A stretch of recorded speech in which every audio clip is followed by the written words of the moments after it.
Did you know that at one point in American history, black women were legally forced to wear head wraps? In some new colonies, codes called sumptuary laws enforced social hierarchy by dictating how free and enslaved black women could dress. That included requiring them to cover their hair with a bandana or a head wrap. Between this law and the physical need to shield hair from both sun and light, covering the hair became a mark of shame and a sign of their subordinate status.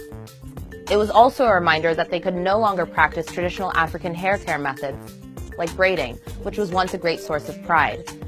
Slave women also covered their hair out of necessity, since they were often exoticized and kept as concubines by slave masters, drawing the anger and jealousy of their wives. A crude bandana would give them a homelier appearance that wouldn't attract sexual advances. This was later reflected in popular culture with stereotypical characters like Aunt Jemima and depictions of jolly domestic servants.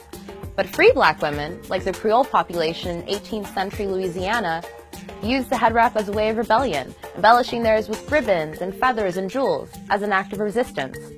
After slavery was abolished in the U.S. in 1865, black women in the South continued to use head wraps creatively, but pressure to assimilate into white society forced younger generations to abandon the look. And for some, the head wrap still evokes shame and embarrassment.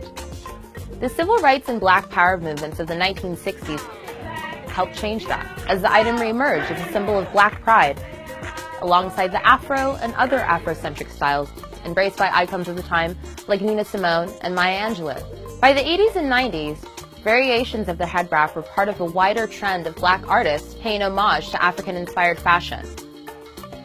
In the early 2000s, Erykah Badu and India Arie and Lauryn Hill all made it a part of their signature looks. And now, everybody wears them.